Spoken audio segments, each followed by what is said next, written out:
35년 동안 성실히 일하며 가족을 위해 모든 것을 바쳤던 65세 박성호. 정년 퇴직 후 맞이한 현실은 상상조차 할 수 없는 것이었습니다. 아내는 친구들 앞에서 이렇게 말했어요. 저희 요즘은 내가 하라는 대로만 해요. 말 잘 듣는 집안 머슴이지. 40년 가까운 결혼 생활에서 한 번도 겪어보지 못한 굴욕이었습니다. 손자의 돌잔치, 30명의 하객들 앞에서 받은 모욕. 그날 밤 성우는 오래된 가계부를 펼치며 깨달았죠. 내가 이 집을 위해 얼마나 애썼는데, 이제는 그냥 짐 취급이구나. 하지만 성우에게는 아무도 모르는 비밀 계획이 있었습니다. 사연 시작 전에 무료로 할 수 있는 여러분의 생각을 댓글로 남겨주세요. 좋아요와 구독은 저에게 큰 응원이 됩니다. 그럼 지금부터 성우의 이야기를 시작해 보겠습니다. 경북 안동의 작은 읍내, 아침 햇살이 창문 사이로 조용히 스며들고 있었습니다. 시계는 아침 8시를 가리키고 있었고 65세의 박성호는 거실 소파에 앉아 차 한 잔을 천천히 마시며 신문을 펼치고 있었어요. 정년 퇴직한 지 이제 6개월이 지났지만 여전히 이른 시간에 잠에서 깨는 습관은 그대로였습니다. 성우는 35년 동안 지역 중소기업에서 성실하게 근무한 평범한 직장인이었어요. 매일 아침 7시에 출근해서 저녁 6시에 퇴근하는 규칙적인 생활을 해왔죠. 하지만 퇴직 후에는 갑자기 생긴 여유 시간을 어떻게 보내야 할지 몰라 당황스러웠습니다. 그래도 아침마다 차를 우려서 마시며 신문을 읽는 시간만큼은 성우에게 작은 낙이 되어주고 있었어요. 신문을 읽고 있는데 부엌에서 설거지 소리와 함께 아내 순이미의 목소리가 들려왔습니다. 당신 오늘도 신문만 볼 거냐는 거였어요. 목소리 톤이 평소보다 뾰족했습니다. 성우는 고개를 들어 부엌 쪽을 바라봤지만 순이미는 등을 돌린 채 설거지를 계속하고 있었어요. 순이미는 성우보다 2살 어린 63세로 결혼한 지 올해로 38년이 되었습니다. 젊은 시절에는 온화하고 다정했던 순이미였는데 언제부터인가 말투가 까칠해졌어요. 특히 성우가 퇴직한 후로는 더욱 신경질적으로 변한 것 같았습니다. 성우는 신문을 접으며 대답했어요. 저녁 반찬 좀 사오면 안 되겠냐고 순이미가 물었거든요. 성우는 별다른 반대 의사 없이 고개를 끄덕였습니다. 어차피 집에 있어봤자 할 일도 없었고 산책도 할 겸 장을 보러 나가는 것도 나쁘지 않다고 생각했어요. 오전 10시가 되자 성우는 집을 나섰습니다. 동네 시장까지는 걸어서 15분 정도 걸렸어요. 예전에는 순이미가 직접 장을 보러 다녔는데 성우가 퇴직한 후로는 이런 일들을 자연스럽게 성우가 맡게 되었습니다. 처음에는 새로운 경험이라고 생각했지만 시간이 지날수록 뭔가 어색한 기분이 들었어요. 시장에서 순이미가 부탁한 반찬 재료들을 하나씩 사면서 성우는 주변을 둘러봤습니다. 대부분이 아주머니들이었고 남자는 성우 혼자뿐이었어요. 야채 가게 아주머니가 성우를 보더니 친근하게 말을 걸었습니다. 요즘 남편분들이 장 보러 많이 나오신다고 아내분이 편하시겠다고 했어요. 성우는 어색하게 웃으며 대답했습니다. 퇴직하고 나서 시간이 많아서 이런 일들을 돕게 된다고 말이에요. 하지만 속으로는 뭔가 부자연스러운 기분이 들었습니다. 예전에는 일하느라 바빠서 이런 일들을 할 시간이 없었는데 이제는 마치 이런 일이 자신의 주된 역할이 된 것 같았거든요. 집으로 돌아와서 장본 것들을 부엌에 내려놓자 순이미가 하나씩 확인해 봤습니다. 표정이 그리 만족스럽지 않아 보였어요. 성우가 뭔가 잘못 산 게 있냐고 물어보니 순이미는 한숨을 쉬며 대답했습니다. 가격을 제대로 안 보고 샀다는 거였어요. 점심시간이 되자 순이미는 성우를 위해 간단히 식사를 차려주었습니다. 하지만 밥을 먹는 동안에도 잔소리는 계속되었어요. 장 볼 때는 세일하는 것들을 위주로 사야 한다고, 가격 비교도 안 하고 그냥 집어든다고 했습니다. 성우는 별말 없이 고개만 끄덕이며 식사를 마쳤어요. 오후에는 성우가 설거지를 했습니다. 예전에는 순임이가 혼자 하던 일이었는데 언제부터인가 자연스럽게 성우의 몫이 되어버렸어요. 설거지를 하면서 성우는 문득 자신의 처지를 돌아봤습니다. 평생 직장에서 인정받으며 일하던 사람이 이제는 집안일이나 하고 있다는 현실이 씁쓸했어요. 저녁이 되자 성우는 거실에 앉아 텔레비전을 봤습니다. 뉴스에서는 고령화 사회와 은퇴 후 생활에 대한 이야기가 나오고 있었어요. 성우는 화면을 바라보며 자신도 이제 그런 고령자 중 한 명이 되었다는 사실을 새삼 깨달았습니다. 겉으로는 평온해 보이지만 속으로는 조금씩 불편함이 쌓여가고 있었어요. 밤이 되어 잠자리에 들면서 성우는 하루를 되돌아봤습니다. 특별한 일은 없었지만 뭔가 미묘한 변화들이 느껴졌어요. 순임이의 말투나 자신에게 주어진 역할들이 예전과는 달라진 것 같았습니다. 하지만 그것이 정확히 무엇인지는 아직 명확하게 파악하기 어려웠어요. 며칠이 지나고 성우는 장보기가 일상의 한 부분이 되어갔습니다. 매일 아침 순임이가 오늘 필요한 것들을 메모지에 적어주면 성우는 그것을 들고 시장으로 향했어요. 처음에는 단순히 도움이 되는 일이라고 생각했지만 점점 뭔가 다른 의미가 있는 것 같다는 생각이 들기 시작했습니다. 오늘도 성우는 순임이가 적어준 장보기 목록을 들고 시장에 나갔어요. 콩나물, 두부, 고등어, 무 이렇게 4가지였습니다. 성우는 평소처럼 각 가게를 돌아다니며 필요한 것들을 하나씩 샀어요. 고등어를 살 때는 싱싱한 것으로 골라달라고 부탁도 했고 무도 크고 단단한 것으로 선택했습니다. 집으로 돌아와서 장바구니를 부엌 식탁에 올려놓자 순임이가 다가와서 하나씩 확인하기 시작했어요. 콩나물을 들어보더니 고개를 저었습니다. 너무 비싸게 샀다는 거였어요. 시장 끝쪽에 가면 더 싼 데가 있는데 왜 거기서 샀냐고 물었습니다. 성우는 당황스러웠어요. 콩나물 가격이 그렇게 차이 날 거라고는 생각하지 못했거든요. 순임이는 계속해서 다른 것들도 하나씩 점검했습니다. 고등어는 크기에 비해 너무 비싸고 무는 흠집이 있다고 했어요. 두부만 그나마 적당히 샀다고 인정해 주었습니다. 아이고, 또 세일도 아닌 걸 사왔네라고 순임이가 말했어요. 나 같으면 반값에 샀을 텐데라는 말이 뒤따랐습니다. 말투는 툭 던지듯 했지만 그 안에는 분명히 비난이 묻어 있었어요. 성우는 미안하다고 대답할 수밖에 없었습니다. 점심 준비를 하면서 순임이는 계속해서 성우에게 조언이라는 이름의 잔소리를 했어요. 장을 볼 때는 여러 가게를 돌아다니면서 가격을 비교해야 한다고, 그리고 세일 시간을 알아두는 것이 중요하다고 했습니다. 성우는 고개를 끄덕이며 들었지만 점점 기분이 무거워졌어요. 식탁에 마주 앉아 점심을 먹는데 순임이가 또다시 말했습니다. 이거라도 하니까 다행이지라는 말이었어요.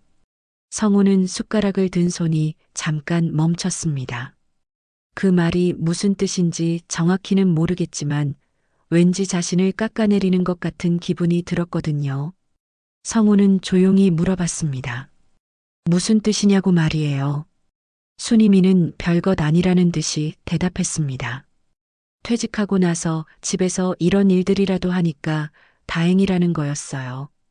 그냥 하루 종일 텔레비전만 보고 있는 것보다는 낫다고 했습니다. 성우는 뭔가 석연치 않은 기분이 들었어요. 순임이의 말이 틀린 건 아니었지만 표현하는 방식이 마음에 걸렸습니다. 마치 자신이 할 수 있는 일이 집안일 정도밖에 없다는 식으로 들렸거든요. 하지만 성우는 별다른 반박을 하지 않았습니다. 오후에 성우는 평소처럼 설거지를 했어요. 그런데 설거지를 하는 동안 계속해서 순이미의 말이 머릿속을 맴돌았습니다. 이거라도 하니까 다행이지라는 말이 자꾸 떠올랐어요. 성우는 35년 동안 직장에서 인정받으며 일해왔는데 이제는 정말 집안일 정도만 할 수 있는 사람이 된 건지 의문이 들었습니다. 저녁 준비 시간이 되자 순이미가 성우에게 또 다른 심부름을 시켰어요. 마트에 가서 라면과 우유를 사오라는 거였습니다. 성우는 별다른 생각 없이 마트로 향했어요. 하지만 마트에서 장을 보면서 문득 주변을 둘러보니 역시 대부분이 여성들이었고 남자는 성우 포함해서 몇 명 되지 않았습니다. 계산을 하면서 성우는 계산원 아가씨가 자신을 바라보는 시선을 느꼈어요. 딱히 이상한 시선은 아니었지만 왠지 자신이 특별해 보이는 것 같았습니다. 퇴직한 남자가 혼자 장을 보러 온 모습이 신기해 보였을까요? 집으로 돌아와서 산 것들을 건네주니 순이미가 영수증을 확인했어요. 이번에는 별다른 지적을 하지 않았지만 여전히 뭔가를 평가하는 듯한 시선이었습니다. 성우는 점점 자신이 시험을 받고 있는 기분이 들었어요. 저녁 식사를 하면서 순이미가 말했습니다. 내일은 친구 몇 명이 집에 온다고, 그러니까 집안 정리를 좀 해달라는 거였어요. 성우는 당연히 도와드리겠다고 대답했습니다. 하지만 순이미의 다음 말이 성우를 당황스럽게 만들었어요. 친구들 앞에서는 너무 눈에 띄지 말라는 거였습니다. 그냥 조용히 있으라고 했어요. 성우는 무슨 뜻인지 물어봤지만 순이미는 별거 아니라며 넘어갔습니다. 하지만 성우는 뭔가 석연치 않은 기분을 떨칠 수 없었어요. 밤이 되어 잠자리에 들면서 성우는 오늘 하루를 되돌아봤습니다. 순이미의 말 한마디 한마디가 자꾸 마음에 걸렸어요. 이거라도 하니까 다행이지라는 말, 그리고 친구들 앞에서 눈에 띄지 말라는 말까지. 뭔가 자신의 위치가 예전과는 달라지고 있다는 느낌이 점점 강해졌습니다. 성우는 천장을 바라보며 생각했어요. 정년퇴직을 한 것이 이렇게까지 자신의 존재감에 영향을 줄 줄은 몰랐습니다.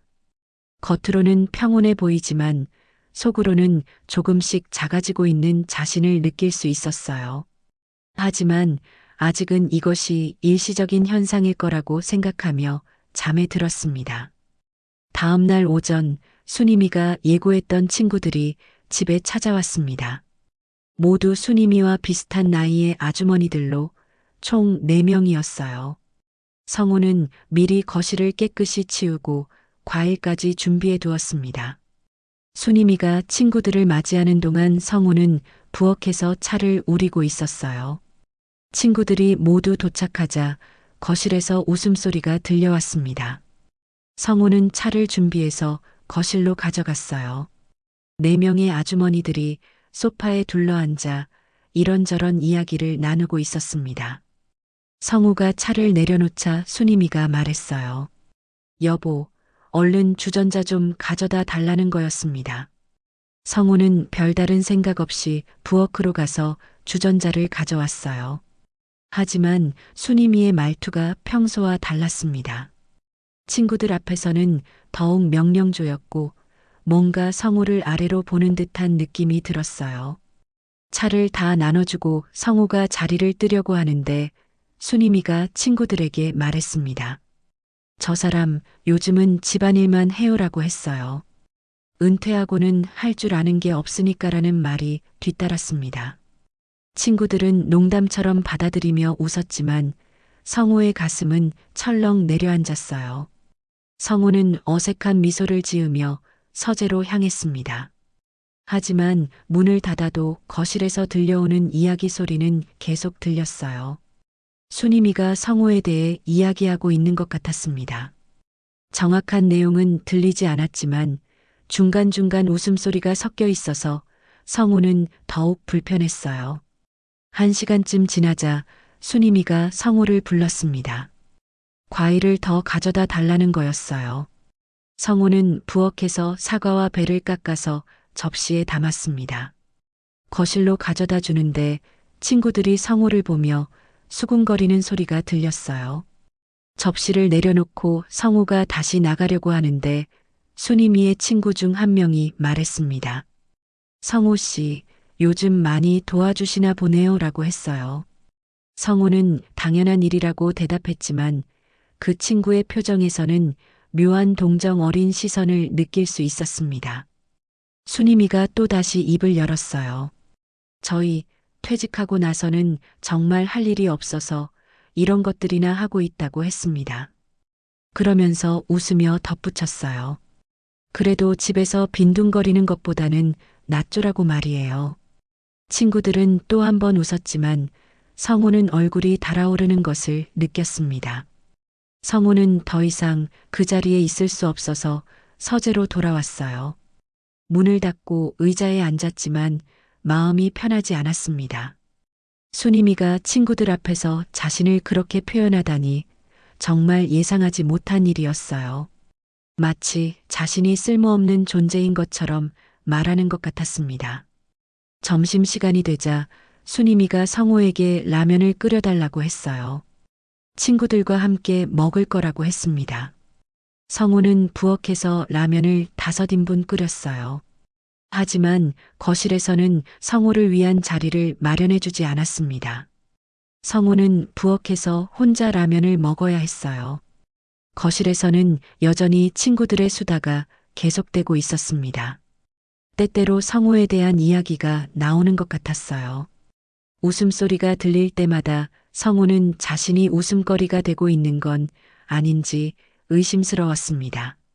라면을 먹는 동안 성호의 기분은 점점 더 우울해졌어요.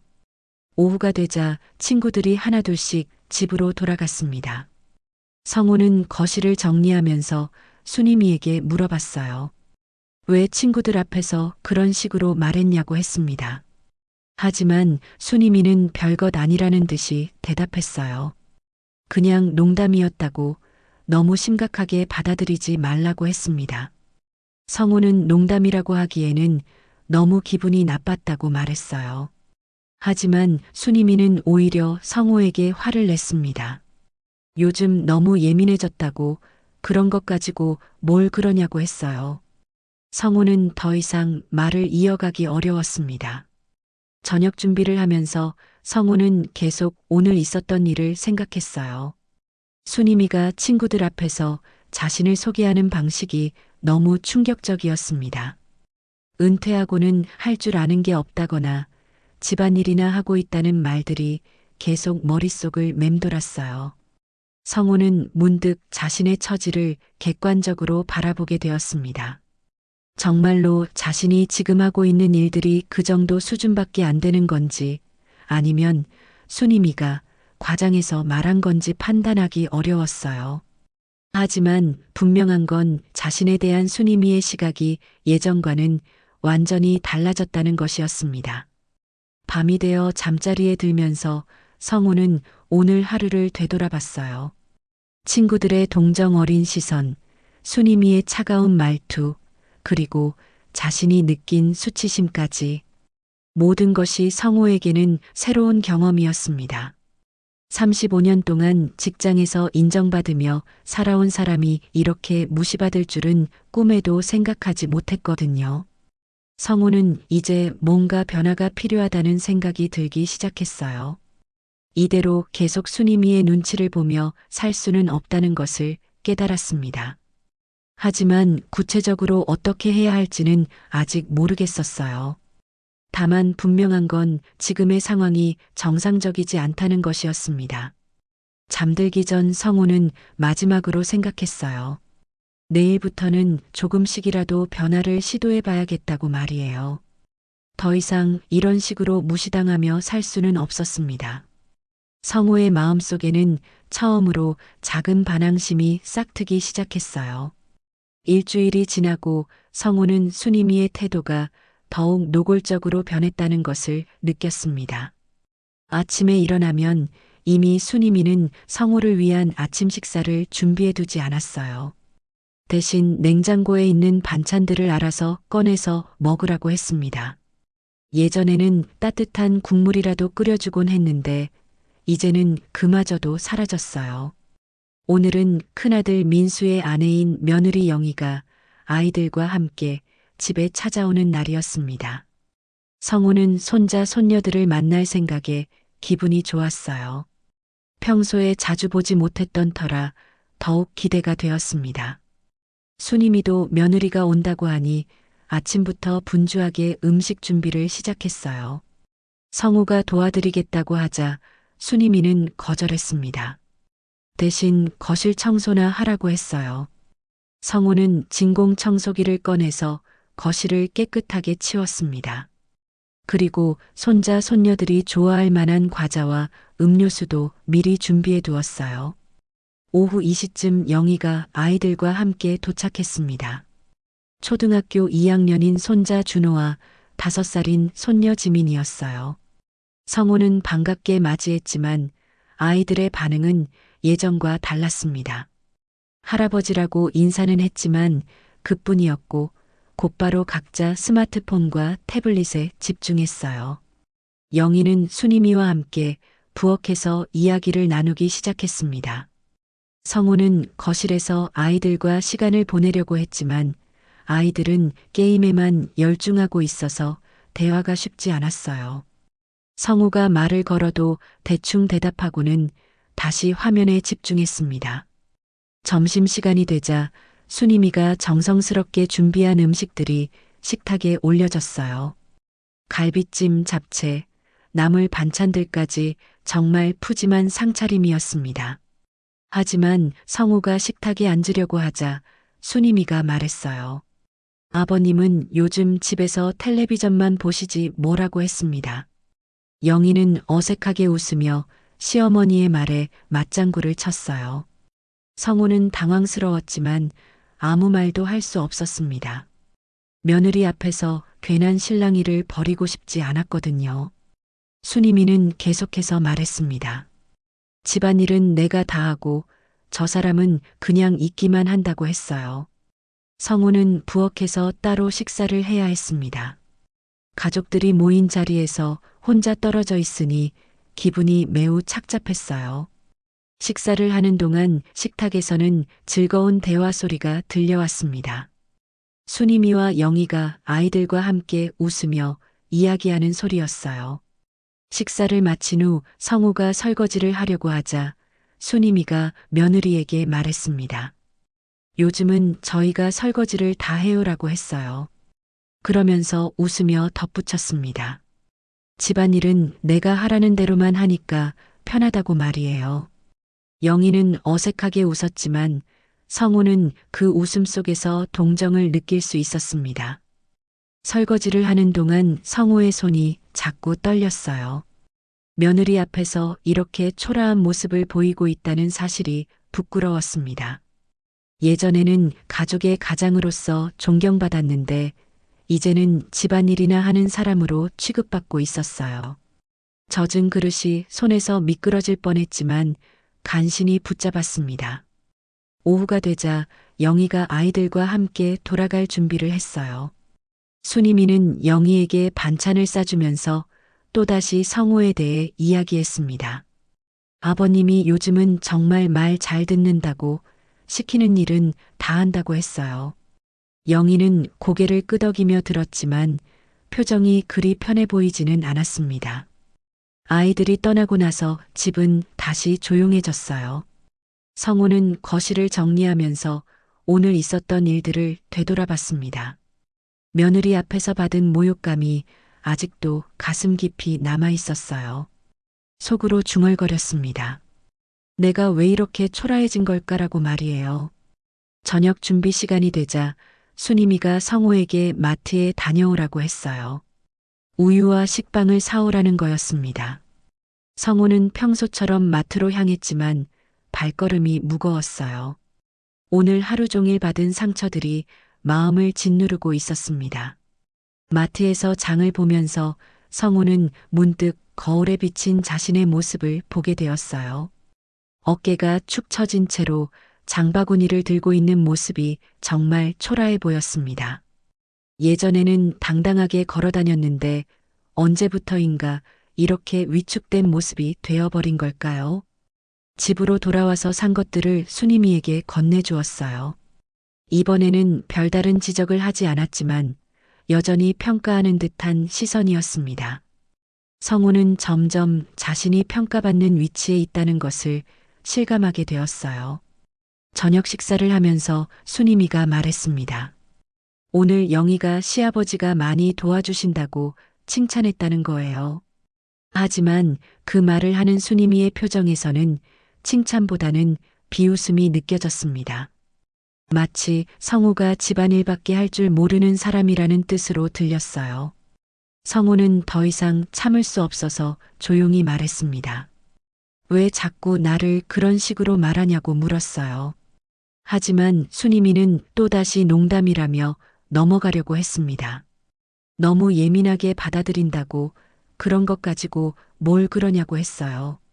밤이 되어 잠자리에 들면서 성우는 오늘 하루를 정리해 봤습니다.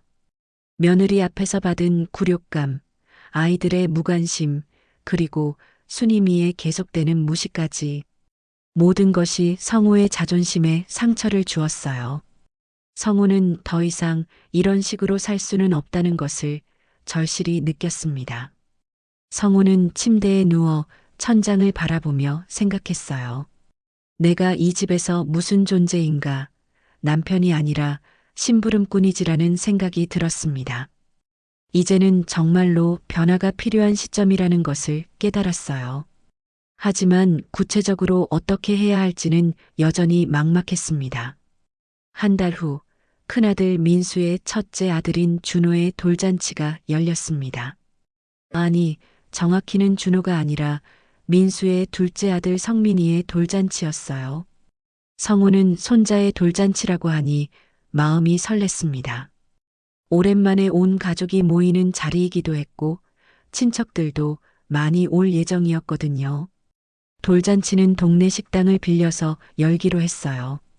성우와 순임이는 아침 일찍부터 준비를 위해 식당으로 향했습니다. 성우는 평소보다 정장을 차려입고 나섰어요. 오랜만에 가족들 앞에서 할아버지로서의 품위를 지키고 싶었거든요. 식당에 도착하니 이미 민수 부부가 와서 준비를 하고 있었어요. 영희는 아기 성민이를 안고 있었고 민수는 음식 배치를 확인하고 있었습니다. 성우가 도와드리겠다고 하자 민수는 아버지는 그냥 앉아 계시라고 했어요. 하지만 성우는 가만히 있을 수가 없어서 테이블 정리를 도왔습니다. 오후 일시가 되자 하나둘씩 하객들이 도착하기 시작했어요. 성우의 형님 부부, 순임이의 언니 가족, 그리고 민수의 직장 동료들까지 총 30명 정도가 모였습니다. 성우는 오랜만에 보는 친척들과 인사를 나누며 반가운 시간을 보냈어요. 돌잡이 시간이 되자 모든 사람들이 성민이 주변으로 모여들었어요. 성민이는 돌실과 책, 돈 중에서 돈을 집어서 사람들이 박수를 쳤습니다.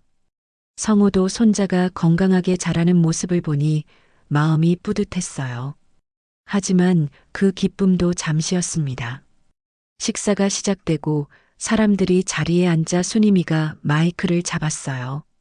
간단한 인사말을 하겠다고 했습니다. 성우는 순임이가 무슨 말을 할지 궁금했어요. 하지만 순임이의 말은 성우의 예상을 완전히 벗어났습니다. 순임이는 손자 성민이의 돌잔치에 와주신 분들께 감사하다는 인사를 한 후 갑자기 성우를 가리키며 말했어요. 저희 요즘은 내가 하라는 대로만 해요라고 했습니다. 사람들 사이에서 웃음이 터져 나왔어요. 순임이는 계속해서 말했습니다. 말 잘 듣는 집안 머슴이지라고 했어요. 성우의 얼굴이 순간 굳어졌습니다. 30명의 사람들 앞에서 이런 말을 듣게 될 줄은 꿈에도 생각하지 못했어요. 하객들은 농담으로 받아들이며 웃었지만 성호에게는 치명적인 모욕이었습니다. 형님과 형수님, 그리고 순이미의 언니까지 모든 사람들이 자신을 보며 웃고 있었어요. 성호는 어떻게 반응해야 할지 몰라서 어색하게 웃을 수밖에 없었습니다. 하지만 속으로는 분노가 치밀어 올랐어요.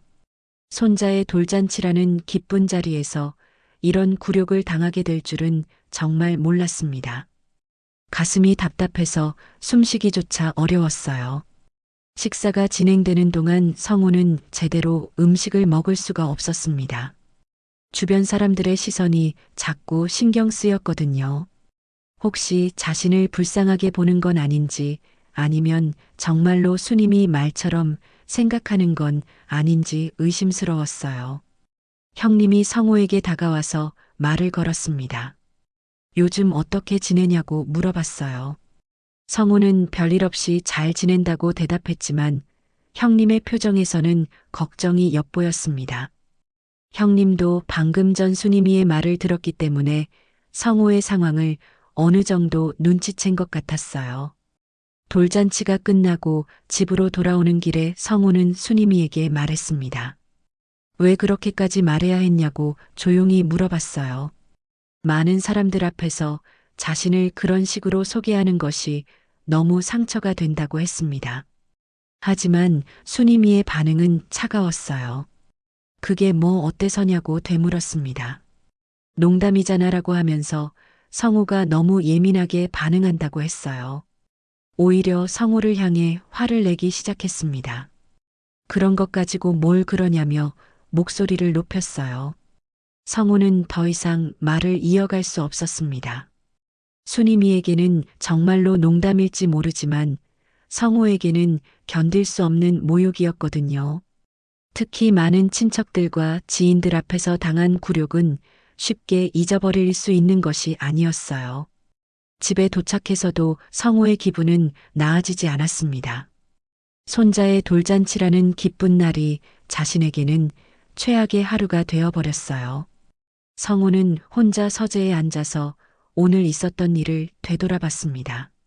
순임이가 사람들 앞에서 자신을 집안 머슴이라고 표현한 것이 계속 머릿속을 맴돌았어요.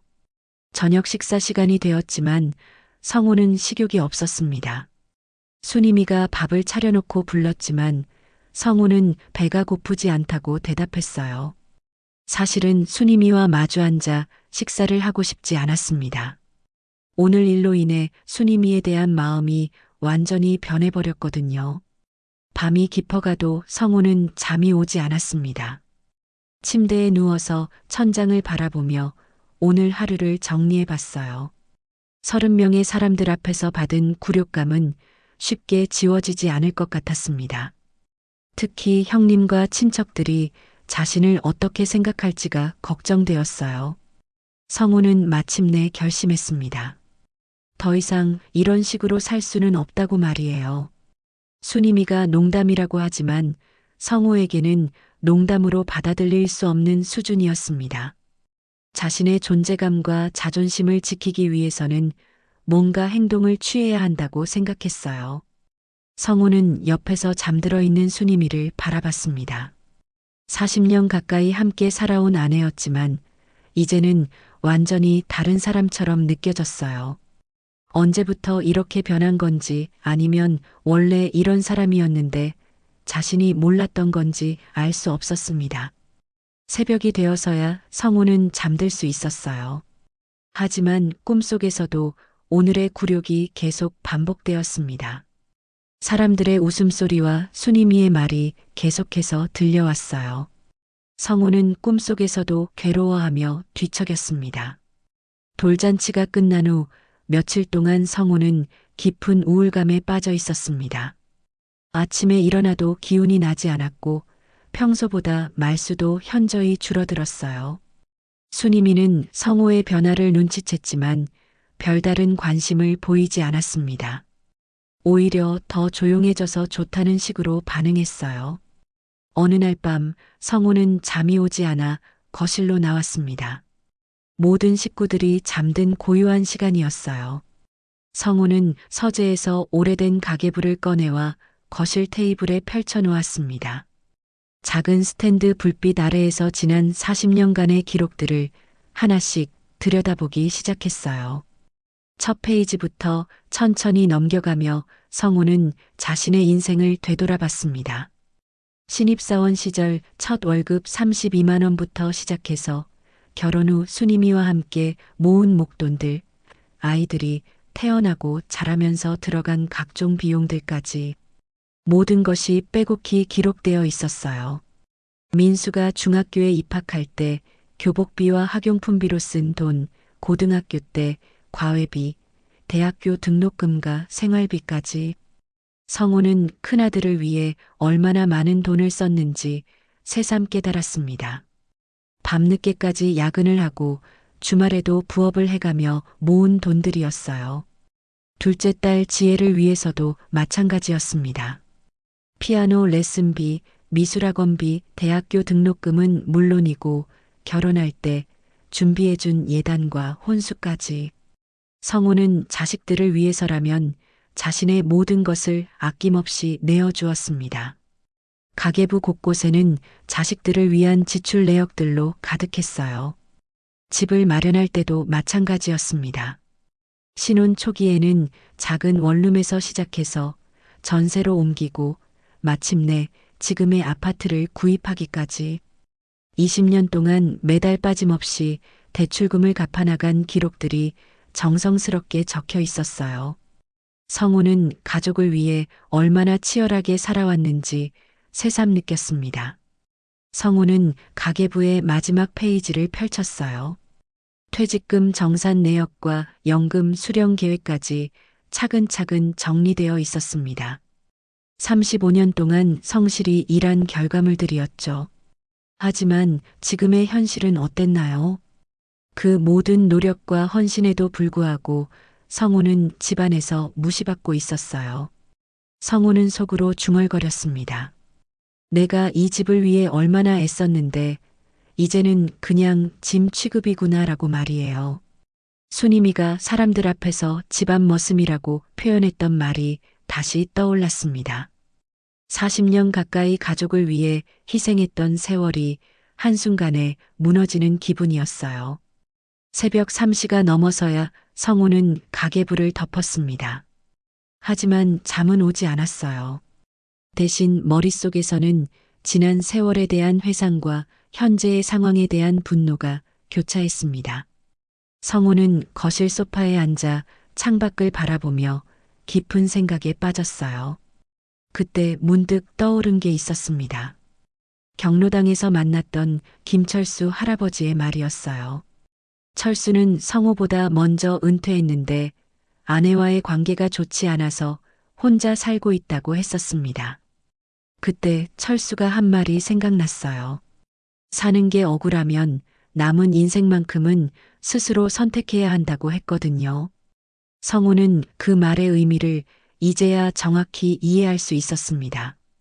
지금까지는 가족을 위해서, 남들을 위해서 살아왔지만 이제는 자신을 위해서 살아야 한다는 뜻이었어요. 남은 인생을 계속 이런 식으로 무시당하며 살 수는 없다는 생각이 들었습니다.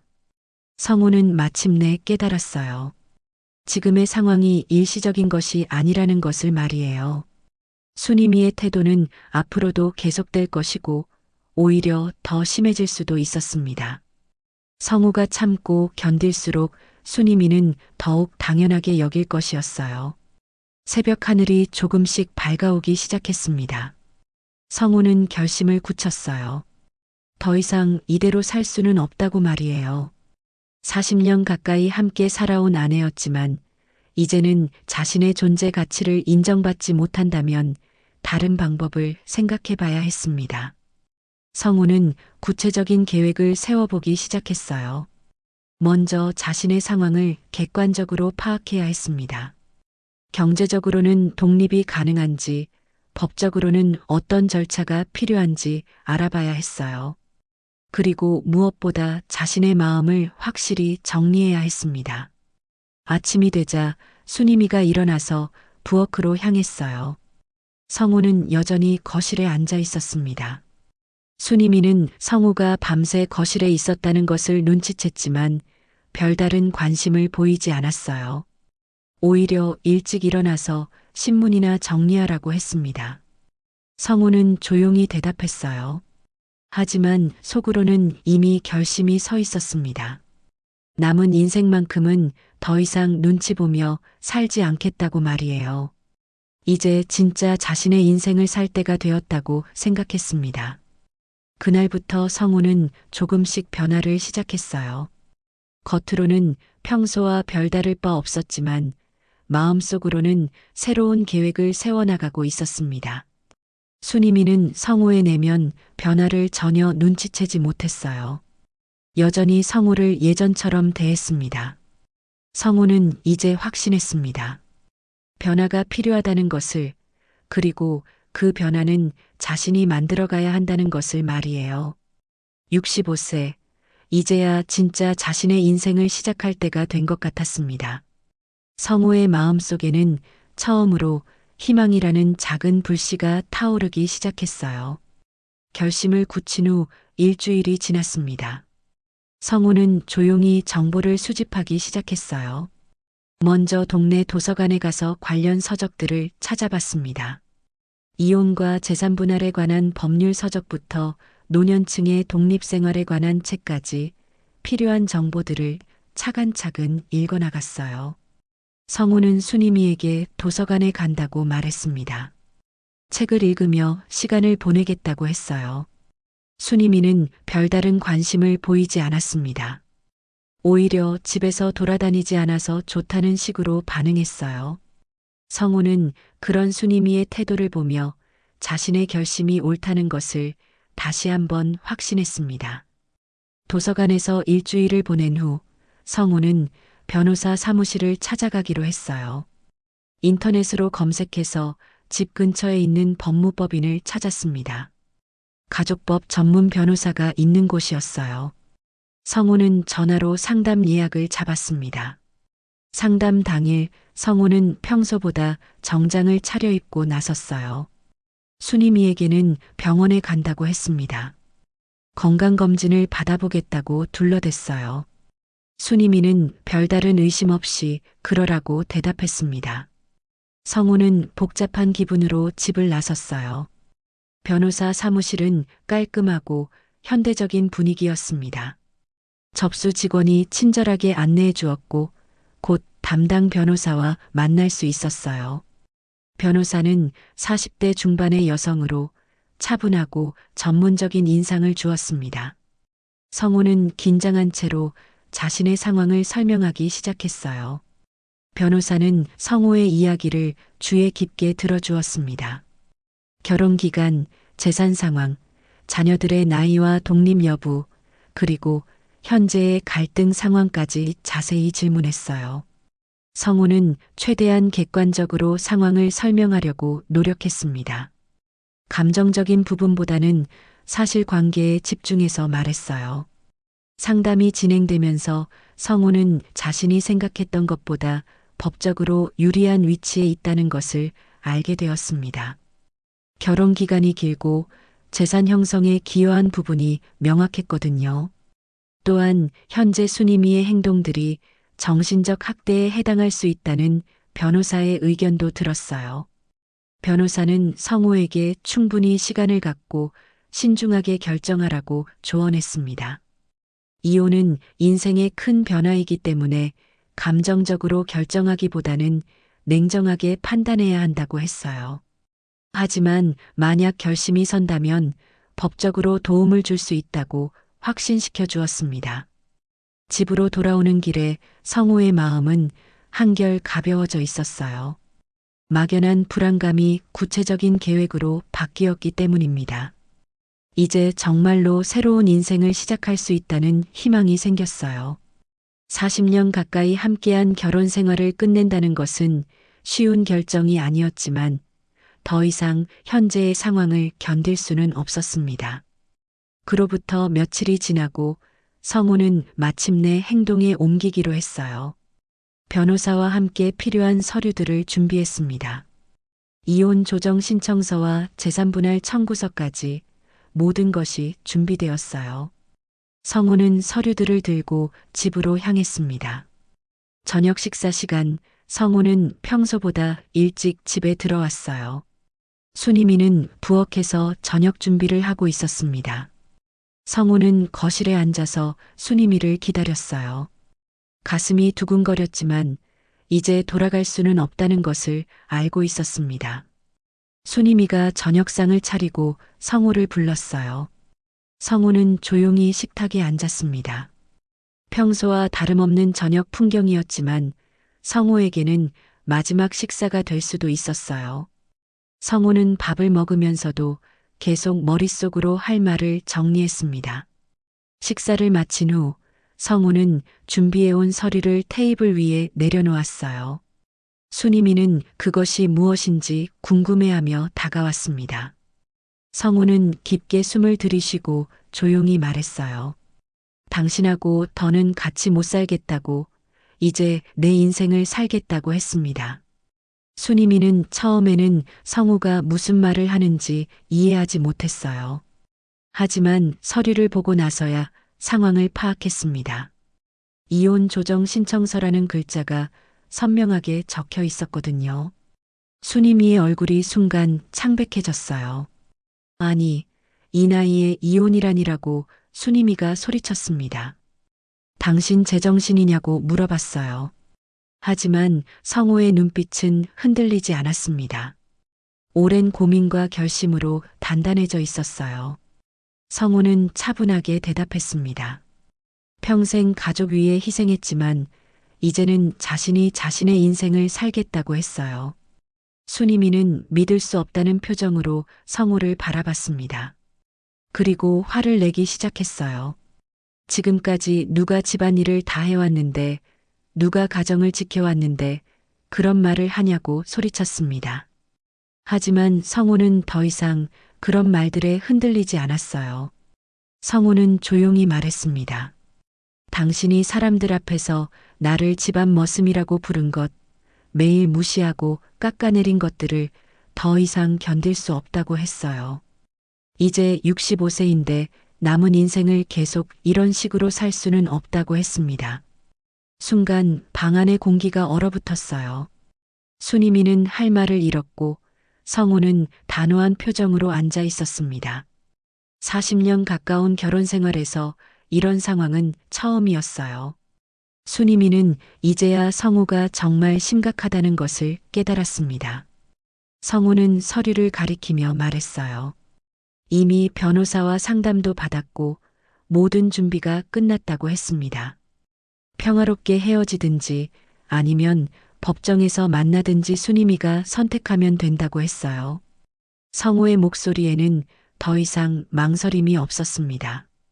그제야 순이미의 얼굴에 당황스러움과 함께 미안한 표정이 스쳤어요. 하지만 이미 늦었습니다. 성우의 마음은 이미 결정된 상태였고 뒤돌아갈 생각은 없었어요. 65세에 시작하는 새로운 인생, 성우는 마침내 자신의 선택을 실행에 옮긴 것입니다. 이혼 조정 신청 후 석 달이 지났습니다. 처음에는 순이미가 완강히 거부했지만 성우의 의지가 확고하다는 것을 알게 된 후에는 결국 조정에 응하게 되었어요. 자녀들도 처음에는 놀라며 만류했지만 성우가 차근차근 자신의 입장을 설명하자 이해하기 시작했습니다. 조정 과정은 생각보다 순조롭게 진행되었어요. 성우가 합리적이고 공정한 조건을 제시했기 때문입니다. 아파트는 순이미가 계속 살 수 있도록 하되 성우의 몫에 해당하는 금액은 현금으로 정산받기로 했어요. 퇴직금과 예금도 공평하게 나누었습니다. 마침내 조정이 성립되었고 성우는 법적으로 자유로운 몸이 되었습니다. 40년 가까운 결혼 생활이 끝나는 순간이었어요. 기분이 복잡했지만 후회는 없었습니다. 오히려 오랫동안 짓눌려 있던 마음이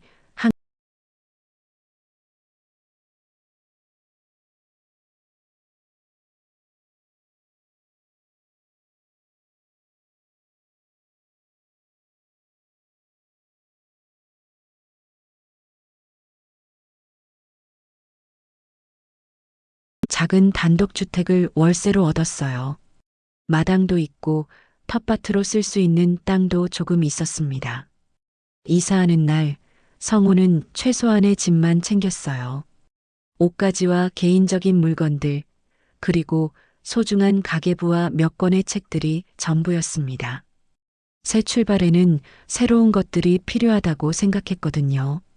무거운 과거는 뒤로 하고 가벼운 마음으로 떠나고 싶었어요. 새로운 집에 도착하니 마음이 설렜습니다. 비록 작지만 온전히 자신만의 공간이었어요. 아무도 눈치 볼 필요 없고 누구의 지시를 받을 필요도 없었습니다. 성우는 집안을 둘러보며 앞으로의 생활을 상상해 봤어요. 첫 번째로 한 일은 마당 정리였습니다. 오랫동안 방치되어 있던 텃밭을 깨끗하게 정리하고 채소를 심을 준비를 했어요. 성우는 어린 시절 시골에서 자란 경험이 있어서 농사일이 낯설지 않았습니다. 오히려 흙을 만지며 일하는 것이 마음의 평화를 가져다 주었어요. 며칠 후 성우는 동네 이웃들과 인사를 나누기 시작했습니다. 대부분 비슷한 나이대의 어르신들이었는데 따뜻하게 맞아주었어요. 특히 옆집에 사는 김할아버지는 성우와 비슷한 처지였습니다. 도시에서 은퇴 후 시골로 내려와 혼자 살고 있다고 했어요. 김할아버지는 성우에게 여러 가지를 가르쳐 주었습니다. 어떤 채소를 언제 심어야 하는지, 동네 장터는 언제 서는지, 병원은 어디에 있는지 등등. 성우는 이런 정보들이 매우 고마웠어요. 새로운 환경에 적응하는데 큰 도움이 되었습니다. 한 달이 지나자 성우의 일상은 완전히 달라져 있었어요. 아침 6시에 일어나서 텃밭에 물을 주고 간단한 아침 식사를 한 후 산책을 나갔습니다. 오후에는 독서를 하거나 이웃들과 이야기를 나누며 시간을 보냈어요. 저녁에는 직접 기른 채소로 요리를 해서 먹었습니다. 무엇보다 좋았던 것은 아무도 성우를 무시하거나 깎아내리지 않는다는 것이었어요. 이웃들은 성우를 한 명의 독립적인 어른으로 대해주었습니다. 도움이 필요하면 서로 도와주고 어려운 일이 있으면 함께 해결해 나갔어요. 성우는 오랫동안 잊고 있던 소속감과 존재감을 다시 느낄 수 있었습니다. 텃밭에서 기른 첫 작물들이 수확될 때쯤 성우는 큰아들 민수에게 연락을 받았어요. 오랫동안 연락이 없었는데 갑자기 전화가 온 것입니다. 민수는 아버지가 어떻게 지내시는지 궁금하다고 했어요. 성우는 잘 지내고 있다고 대답했습니다. 민수가 한번 찾아뵙고 싶다고 하자 성우는 언제든 오라고 했어요. 며칠 후 민수가 가족들과 함께 성우의 새 집을 방문했습니다. 영희와 아이들도 함께 왔어요. 성우는 직접 기른 채소들로 정성스럽게 음식을 준비해서 대접했습니다. 민수는 아버지의 변화된 모습에 놀랐어요. 표정이 훨씬 밝아졌고 목소리에도 활력이 넘쳤습니다. 텃밭을 가꾸며 건강해진 모습도 인상적이었어요. 무엇보다 자신감 있고 당당한 모습이 예전과는 완전히 달랐습니다. 아이들도 할아버지의 집이 마음에 든다고 했어요. 넓은 마당에서 뛰어놀 수 있어서 좋다고 했습니다. 성우는 손자, 손녀들과 함께 텃밭을 둘러보며 채소들을 소개해 주었어요. 아이들은 신기해하며 할아버지의 설명을 열심히 들었습니다. 저녁이 되어 민수 가족이 돌아갈 시간이 되었어요. 민수는 아버지에게 말했습니다. 정말 잘 지내시는 것 같다고 걱정했는데 오히려 예전보다 더 건강해 보인다고 했어요.